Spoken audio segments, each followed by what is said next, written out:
Hello, Cinth. Okay, this is going to be a tutorial on fixing up the texture import settings so that they look good. One of the things that I would suggest doing when you are messing with this is to take the game tab and drag it to the side like I just did. And then I've got Beholder installed. Click the little link thingy, and then you can right click in the scene view and move around, and your game view will mimic it. The game view applies some of the post-processing effects. Well, it applies all the post-processing effects, and the scene view does not. And you can see some difference um, based on that. I think the anti-aliasing is applied on both. It looks like it is. So that part's not really relevant, but I think it's good to have a view of both. The other thing that's really nice, I find, is that when I select stuff in here, then I can't see what the heck is going on, which is really annoying. And it doesn't impact, of course, the um, other side. So that way I can, excuse me, that way I can select things and manipulate them and have all that stuff there, but still see what's going on half the screen. So um, when you click into a model that has a final texture on it, this is going to be basically an LOD0 model. So the most detailed version of whatever model. Um, some of the larger models are going to have more than one material, and of course, um, individual materials have more than one texture. So what I'm going to do is I'm going to import these things. Uh, and they'll be in there, but they're probably going to be kind of fuzzy, because it's probably going to go with DXT5 or DXT1 compression instead of the new, better stuff. So um, when you click in here, in fact, let's not use the bomber.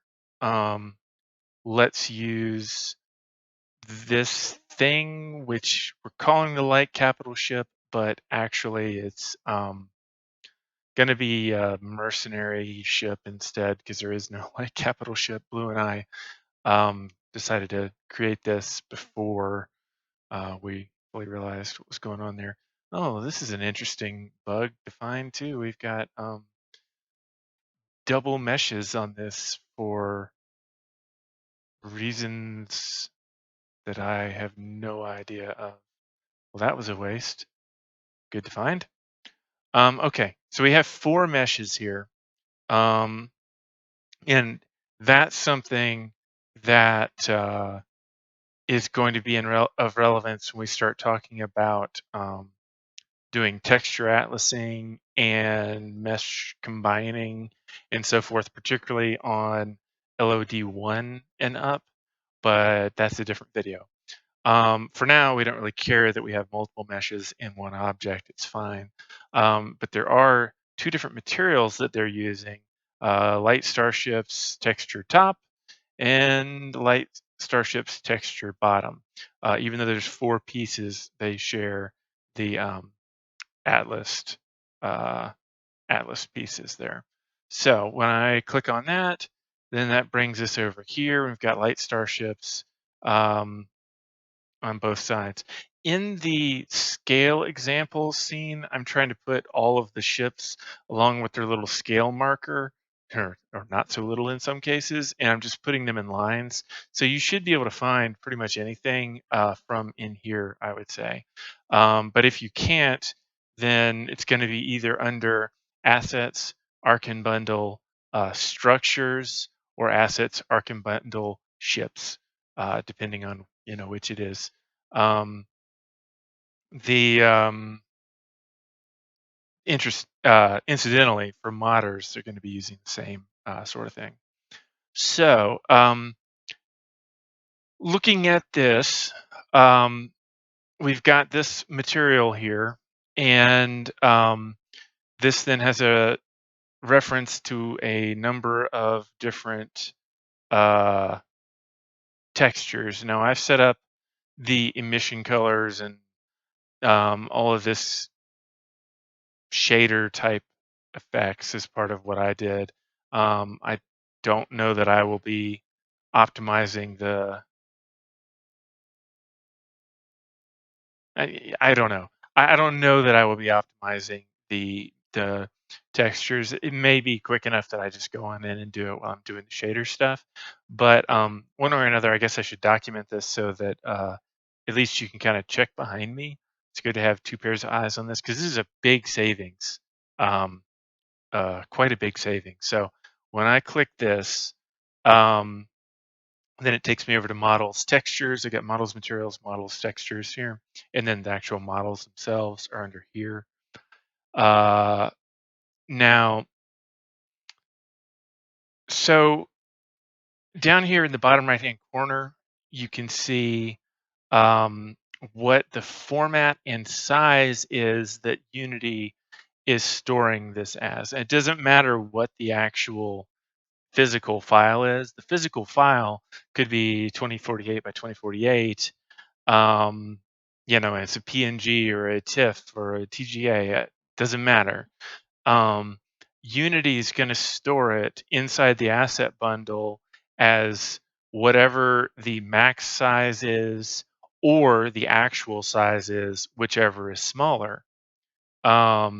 So if we set max size to 8192, it's not going to get to 8192. It's I think this is actually sized at 1024. I've been sizing these down. Blue does them all at 4096, and I've been sizing them down as seems appropriate to save disk space. But when these things get compressed into Unity, um, into the asset bundles specifically, I mean, um, then you can make them smaller than that if that seems to work. So for some of the normal maps and so forth, I've made those 512 instead, or maybe even smaller. I can't recall. I'll have to look. But essentially, the disk space concern of mine with making the PNGs smaller is purely related to SVN and source control, and how much we pay for not bandwidth, but storage on a monthly basis. Um, when it comes to what users are going to be getting, it's honestly completely based around this. Now the import settings, because that's what goes into the asset bundle and that's therefore what goes to the users. In a lot of our past games, the 2D ones, we were directly shipping PNGs, and so they would have whatever it was. But now instead they're getting these other native formats. Incidentally, this creates a massive performance gain for Unity because they don't have to decode the PNG format, transcode it into whatever, and then possibly transcode it again if I didn't like how it initially compressed it, because you can't um, at runtime specify what the import compression settings are. So you have to let it do its thing and then tell it, oh no, I actually wanted it less compressed than that or more compressed than that. And so that makes for really stupidly slow loading times in some of the 2D games. But anyhow, so in this case, we're doing all of this at design time, and we can tune it as desired. So um, whenever Blue is doing her work, we're basically using 3 textures per material when it comes to the ships and structures. And those are using a custom shader that I have that has rim lighting and some kind of custom quasi fake shadowing and some other things like that. Um, And so basically all we have is an albedo or diffuse texture, which is what we're looking at right now. We have a normal map and we have an emission map. Um, Now, especially at the scale at which we're working, by which I mean like things are distant. I mean, this is an RTS, so you're not really staring at stuff this close most of the time. Um, the the normal maps and the diffuse maps really don't need to be remotely as large as they would in some other games. But we're talking about LOD zero here, which is assuming that we are looking at these nice and close, and it would be really nice for these things to look crisp and clear, as they do here. Now, uh, we'll get into atlasing on the later LODs, which will massively shrink down the textures and so forth used there. But step one is making sure that LOD zero is not bonkers to begin with.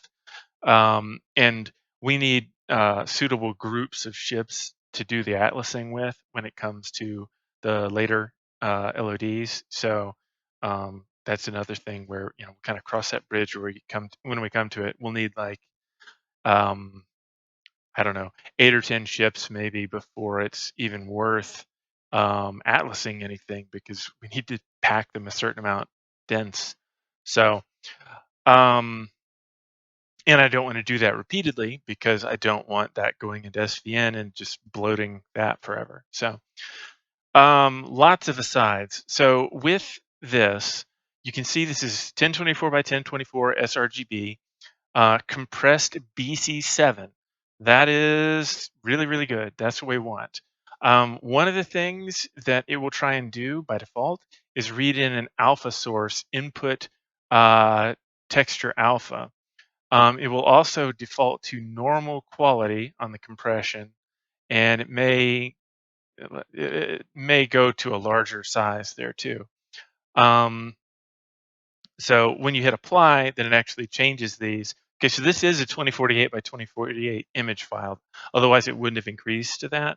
Now you can see the difference in its size. This is a DXT5 file now, which is better than DXT1 at least. And it's 5.3 megabytes. And that is the exact size that it's going to be, I guess, in RAM in general. There may be a little bit of extra overhead in RAM, but it's definitely the exact size that is headed to VRAM on the graphics card, and it's the amount of data that's being sent across the pipeline from your CPU to your GPU and from your RAM to your CPU. And so that's not a crisis to have it be 5.3 megs, but when you start adding all that up for all the ships, it becomes untenable pretty quick. Um, the other thing is you can start noticing, oh, this is the bottom texture. So you can start noticing um, that there is, let's see here. This one doesn't have a whole lot of contrast, so it's harder to tell, but let's see if you can notice the difference when you come in here. So how about I shift onto this side? All right, you can see right there, there's like weird fuzzing and stuff right there. That looks kind of cruddy. So when we switch this over to high quality, then it'll switch to BC7. And since it's at 2048 and taking in the alpha, it's a lot of extra work. Look at the difference there. I mean, that is not something that jumps out at you if you're not looking at it, looking for it to some extent. But at the same time, that is something that um, it adds up. There's just this slight feeling of grunge that you get otherwise. It's really pretty notable, I think. So, um, but watch this. Well, first of all, we're not using the alpha on the texture at all. It's using sRGB RGBA, and so it's got to have an extra, I guess it's a float because this is a graphics card format. So it's going to be storing it as a float 4 instead of a float 3. And so it's going to have an extra floating point number, which I guess is probably 8 bits per pixel um, times whatever the compression is. So uh, taking in that alpha is huge. That's taking in an extra basically 33% more than it was before. So we want that on none because we're not using alpha on any of these. So 5.3 megabytes goes to drum roll. Still 5.3 megabytes. That is interesting. Well, sometimes hey, it's still RGBA. Well, that's weird. Hmm. Sometimes it doesn't do that. That is very strange. Okay. Well, at any rate, see if you can spot a quality difference when we drop this from 2048 down to 1024. No, not a bit. And we go from 1.3 megabyte or from 5.4, was it, down to 1.3. Um, on some of the textures, turning the alpha from import uh, to none made a big drop right on its own, and that was really notable. So I guess it really just depends on the texture itself. I'm not sure why that would be. Um, maybe how the PNG was saved, because sometimes they're saved where they've been flattened, and sometimes they're saved where it thinks it's layer 0. So maybe that is what it is. But I know we're not using any alpha masks in there because you can't save that in a PNG. We'd have to use a TIFF or a TGA for that. So that is quite curious. And we don't have any transparent pixels, which is how you have it in a um, uh, PNG. So puzzle. Doesn't matter. We want it off.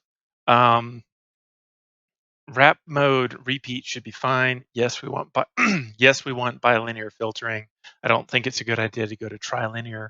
That starts blending. I think between the bitmaps as well as some other stuff. That anisotropic filter level of 1 is fine, and we do want bitmaps because that will use smaller versions of this texture depending on what size it is on the screen, essentially. And so it will automatically use smaller stuff when it's further away, even without us doing LODs. So the LODs really are more about uh, minimizing the amount of geometry that we're sending. Um, and the texture atlasing is mainly reducing the number of batches that we're sending and increasing the batchability. Because remember, we have that 300 vertex-ish limit per mesh for dynamic batching to kick in. It's technically, I guess it's 900 uh, float entries depending on what channels are being used. But if you're assuming vertices, normals, and UVs, then that's thirded. I guess if you get tangents in there, then it's quartered. That might be why some of ours only seem to allow 200-ish. Anyway, yet another tangent there. But that is how we wind up importing that. With this thing here, if we select the top, go to textures top, you can see in here. So this thing here, again, we go to normal quality, um, still at 1024. This goes down to 0.7 megabytes, but look how grainy. Anything that has a gradient really starts showing it. I mean, it just looks like a whole other era of games. I mean, it starts feeling like, I mean, Blue is complaining about like, what on earth happened to my model, It's like going to PlayStation 1 or something practically, not that bad, but so yeah, we want the high quality compression. The crunch compression, I haven't looked into a whole lot. It hasn't seemed to yield results that are too substantial, so I haven't really been paying uh, much mind to it. Um, the light Starship, yeah, this is the top. So this is the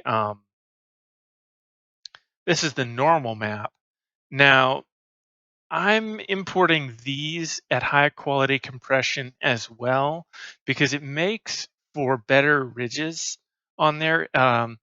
It makes it so there's not this kind of distorted rumpling in the light fall off. Normally that wouldn't even be that much of an issue, but because I'm using a rim lighting technique in the shader that I've created, that makes it so that all those little rumples tend to show up in the rim light depending on your angle of view. And so shifting this to high quality makes the rim lighting look um, a lot less blurry, which is good. That said, the amount of precision that we need in this is ridiculously low. And so downing this to 512, um, I think I've been saving these as Sin 24, but downing it to 512 for actual use is fine. The emission maps, same general idea. Not even sure that we need high quality compression on these, to be honest, but I guess it doesn't hurt. Um, Incidentally, since the normal maps are texture type normal map, you'll notice that there are no options there relating to um, uh, blah, um, alpha, because that's just not a thing for a normal map. So when it comes to any of the models, if they are looking squidgy for some reason, that's a good reason probably why. This particular model here needs its emission map updated because it was just something Blue and I are still uh, hashing out all the details on. But looking at the actual, oh, that's interesting. The I see I've got the normal maps here are at normal quality. So let's see what that does. Let's get to a point where we're really seeing the rim lighting here. Let's see. Um, Frankly, I've got the normal maps practically turned off on this thing. It looks like. So let's check out the shader. Um, so um, Oh gosh, yeah, I've got the normal strength at 0.1, so it's like next to off. So, okay, golly, look at how gross that gets pretty fast. This is both a good example of what happens when the normal maps are a little too strong, and it's also a good example of um, you can see the distortion in the normal maps themselves there, and it's particularly bad with the rim lighting catching it more there. I mean, it almost looks like anti-aliasing is missing there, right? Um, so one of the things is that Blue was kind of by hand creating some of the normal maps for some of the later things, and that wound up looking a lot better. I was just kind of using a filter in Photoshop to generate one off for textures for the sake of just getting it done quickly, and that was not the best. So let's see what this does. High quality. Okay, yeah, that's much better. So um, so that's definitely worthwhile. Um, and going back to the actual thing here, it was looking so bad before that I had to turn that down to zero point 0.1, which is a shame because you wind up losing a lot of, yeah, see, look at that. Now this thing has some actual depth when we're looking uh, at it from below. Now it actually has some geometry that you can see. Um, and of course, from a distance, cranking that way up looks progressively better, like you can see more details. But uh, when you get, you know, we'd almost have to have something that scales the normal strength based on the view distance. But unless I coded that into the shader, which I guess I could do, honestly, that's an interesting idea. Um, huh, that is an interesting idea. Maybe I'll do that. Yeah, I'll have to look at that. Um, because yeah, I mean, you can see how it goes from, you know, the messier it looks up close when you've got normals that are strong. Um, and then once you get too weak, though, then you lose that detail, especially on the shadow side. And so you're kind of caught in the middle of a loop. But, I think I'm going to try, I think I might be able to do that. The reason I have to do it in the shader, incidentally, is because I can't just crank up and down this bar based on the view distance, because for one, that would be pretty inefficient. And for two, um, then it would require a per ship material, or well, per mesh material, and uh, it wouldn't batch.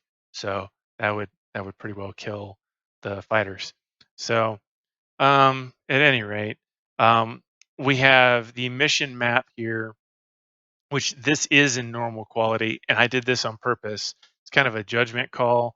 Um, you really have to look at the one on the right for any relevance. Oh my goodness, this ship is so small that any sort of movement of the camera makes it hard to see. So I mean, that's precise enough emissions as far as I'm concerned. And same here. I mean, we could go for higher quality, and that switches it from DXT1 over to BC7. But let's see here. I can't tell a difference. Um, I, you know, and so I think that and it's only like a couple hundred kilobytes, but still every little bit when we're talking thousands. So of thousands of ships on screen. So anyhow, I'm gonna look into that shader thing because that's a pretty cool idea. Um, but that is the generalities of working with these ships. And of course, you can just go through and kind of take a look. Okay, normal quality, that's normal quality should be high. High, uh, and are the um, you know, alphas on any of them, that sort of thing. So, um, I think I actually may have intentionally turned the normal maps on the bomber to normal instead of high quality because I think it didn't make any difference. Yeah, it makes a bit of a difference. And we're talking 341 kilobytes versus 341 kilobytes. So yeah, we'll stick with the higher quality. Um, okay. Well, this just goes with all the various texturing type things. Some of them have their stuff in other locations because of. No, I guess it does have it in here. Never mind. Guess they're all in there. Once some of these other models and stuff that are temp are things that have their models are stored in a different location and they're not using any textures. They're not using our real shaders or anything too. I wanted to be really clear about what's a prototype and what's not when it comes to players, seeing things in game because, it's going to take us months to get all of the art in there to this quality. And there's no point in trying to rush it and we just create more work for ourselves and we don't have the budget for that. So me doing the potato mock-ups in white and then Blue coming back and doing the awesome stuff. She'll have caught up by the time we hit early access anyway, I think. So, all right. Thanks for watching.